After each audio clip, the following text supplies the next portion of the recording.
Hi, everyone. Welcome back to the podcast And God Said. I'm Reverend Kimberly Constant, and this is part of my curriculum for a Bible study I teach called Cover to Cover, where we study the Bible from Genesis to Revelation in 9 months. So at this point, we are in the book of Genesis, and in this episode, we're looking at chapters 24 through 36 and talking about the patriarchs. We talked specifically about Abraham in the last couple of lectures, but now we're going to look at his descendants and what happens with the people that follow him. So looking at the family line, we have Abraham, who is the father of the child of promise, Isaac. Isaac is the father of the next one in the line, which is Jacob. And Jacob is renamed Israel, and he is the father of the 12 tribes of Israel. And just note, these are his sons' names: Reuben, Simeon, Levi, Judah, Dan, Naphtali, Gad, Asher, Issachar, Zebulun, Joseph, and Benjamin. Now, there is no tribe named Joseph. Joseph's tribe gets split in half and is named after his sons. So we have the two half tribes of Manasseh and Ephraim. So just keep that in mind when we get to the 12 tribes, because that can get confusing. So what lessons do we learn? The stories of the rest of the patriarchs, of Isaac and Jacob and his sons, are just a continuation of this theme of what to do and what not to do, how to be faithful. And what we learn is being faithful is not about being perfect. None of these people are perfect. The walk of faith is a maturation process. It involves trial and testing, God shaping and forming us and bringing goodness out of darkness and helping us to become people who can trust him wholeheartedly, as we saw at the end of Abraham's story, when he willingly took his son up that mountain because God told him to, and he was without a doubt that God was going to provide a way and spare his son Isaac. But Abraham, as we know, wasn't perfect. He did give his wife to other men. He really messed up everything with the Ishmael situation and sleeping with Sarai's slave Hagar, and then all the bad things that happened there. But the binding of Isaac is the end of his story, and it shows his progression of faith. Then we go to Isaac, who repeats the same sin of his father in giving his wife to the king of the Philistines and saying that she's his sister. But Isaac also remains faithful to God. He builds him altars. He worships God. He maintains a faith relationship. Jacob, even more problematic than Isaac, is the father of deception. There's deception, and more deception in his story, both deception that he causes and that is done to him. But he does appear to have a trajectory of somewhat spiritual growth. He eventually reconciles with Esau. He does appear a tad humbler in older age. I put question mark because, I don't know, he's still a bit of a problem. But it does seem like he gets a little more wise as he gets older. He definitely appears different after the incident. There's that incident where he wrestles with God at the riverbank and his hip is afflicted. You remember that story? After that, he does seem to be a bit more humble, a bit less boastful and proud than he comes across in his youth.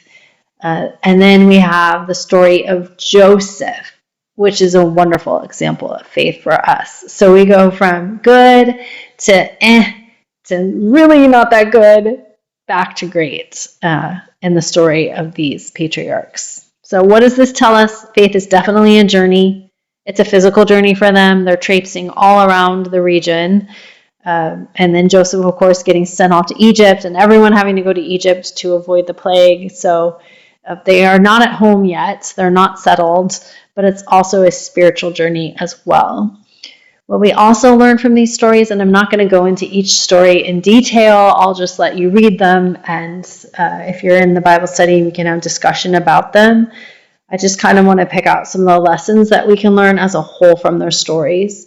And we definitely see God's sovereignty come through. Yes, he allows free will. He allows people to make choices, sometimes the wrong choices, as we see.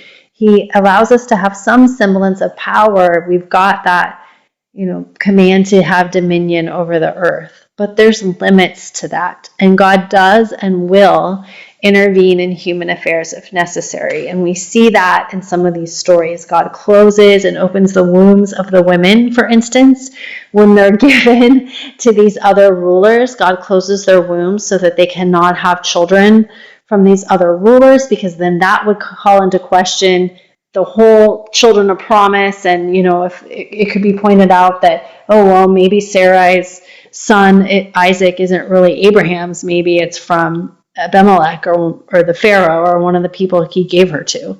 So God closes the wombs for protection. He also opens and closes them a lot in the story of Rachel and Leah.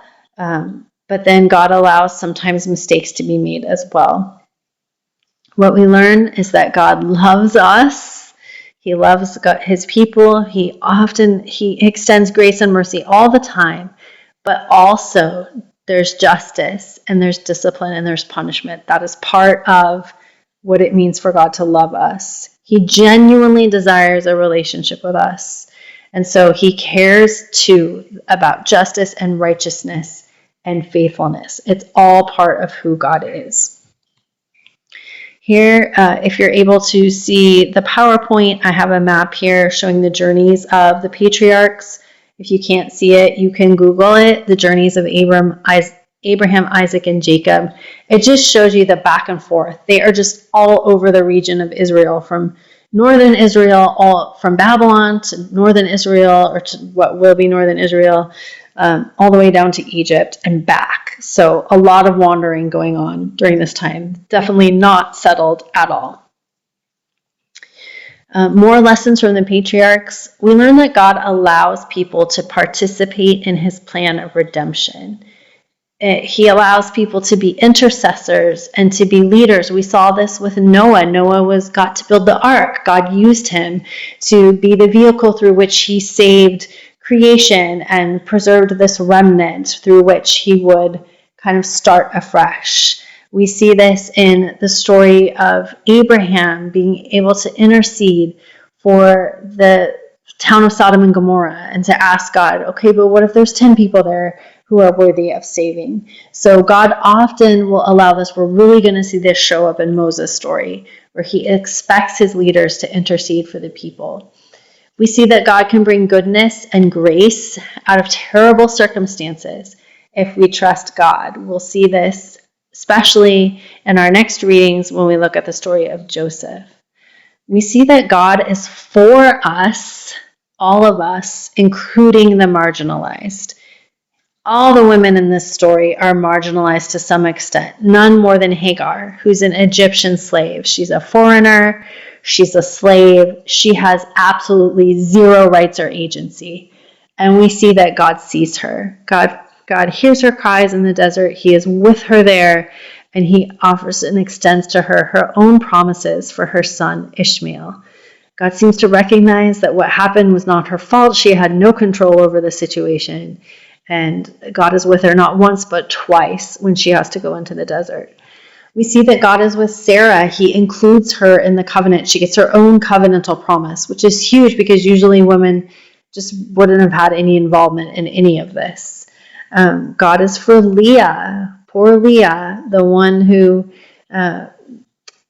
gets to marry Jacob first, and Jacob wants nothing to do with her. He only wants Rachel, and yet God is with Leah and gives her lots of children.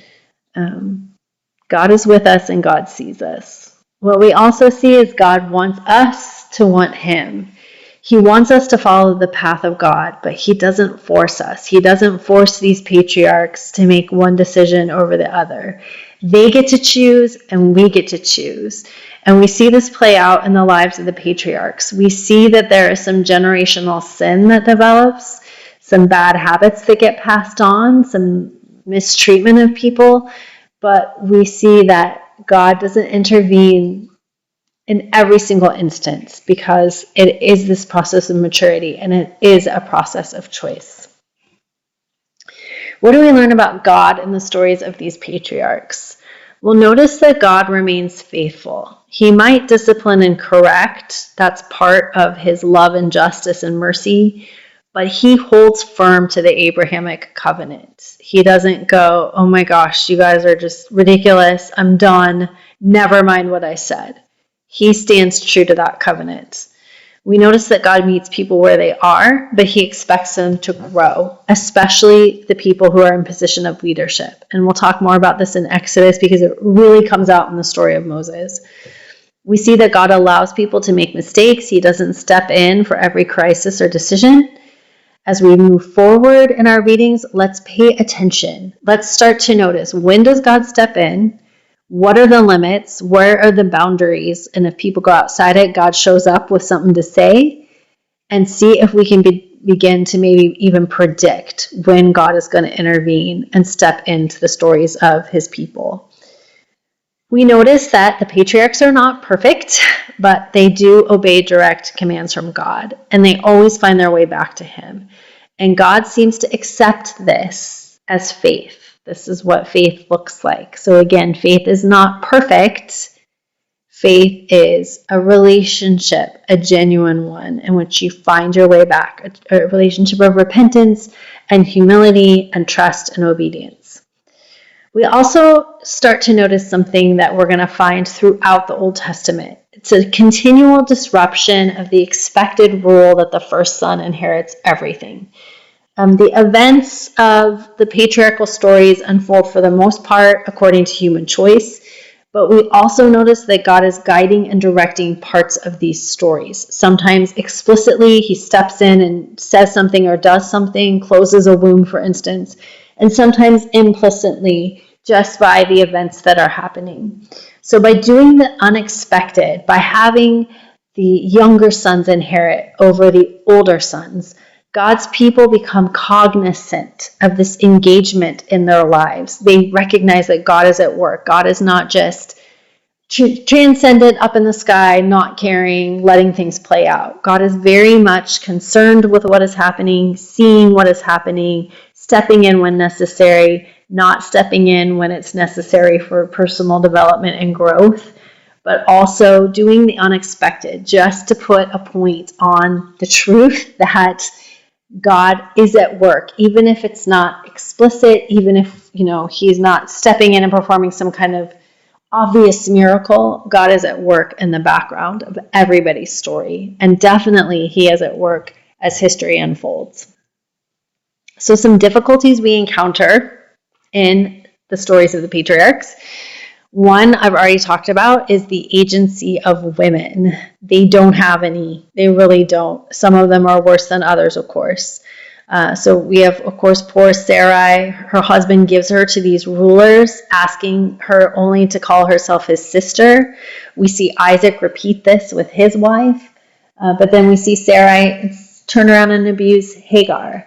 We see Leah and Rachel and the mess they create. Dinah's horrible circumstances, Tamar and her trickery. We're going to read that as part of Joseph's story. Women don't have agency, and when they do make decisions, they just tend to create even more difficulties. There's not a lot that they can do, however. For the most part, the men don't treat the women well at all. Part of this is just a sign of the times. This was how it was in the ancient Near East. What we want to continue to notice is how God reacts and responds to these women, the ways he works in their stories. He does not let Hagar die out there in that wilderness. And most of the men of the time would have thought an Egyptian slave, whatever, God wouldn't care about her. But he does, very much so, and even offers her his own promises for her son as well. We also see polygamy. A lot of it, we're going to see it continue. And there's always the question, is God condoning this? Why isn't God saying anything about it? We saw in the beginning of the creation stories multiple times God say, restate, male and female I created them, and this is why they get married, and it's definitely marriage and children, and the family unit is a God-ordained aspect of creation. So then why does he allow this polygamy to continue? Well, first of all, we have to consider the times and the purpose of it. So in this day in which women did not have agency, the only way they could be provided for was through their father, through their husband, through their sons, or by becoming a prostitute. That's about all the options that they had. If you were destitute, if you were a widow without a father or a son, you had to turn to prostitution because there was no one to support you. So polygamy was one answer. More men than men, there were more women than men. Men went off to war, they had battles, they went off hunting. There was more of danger for them. So there were probably more women in the population. And in order to provide for them, sometimes that required marrying more than one woman. If a woman was a slave and she ended up becoming a wife, that would have afforded her a little more status, a little more agency than being a slave. So some of it was actually practical concerns, as weird and as hard for us to conceptualize that as that is. It's hard. We don't go, oh yeah, polygamy, what a great answer. Because we also see in the Bible all the problems that come along with it. There's never a polygamous relationship where everything is smooth, ever in Scripture. So it is not good. God is not condoning it, but it's one of those human choices that God isn't stepping in and intervening in. Not at the moment anyway, because it's some of practical necessity and some of, he does let people make bad choices and they got to figure their way out of it. But we definitely don't see positive results from any of these relationships. And so that is implicitly teaching us that polygamy is not the answer, is not the right way. There's got to be, another way to provide for these women than what's happening. All right, so that brings us to the end of this episode. In the next episode, we're going to close out Genesis with a quick look at one of my favorite stories, the story of Joseph.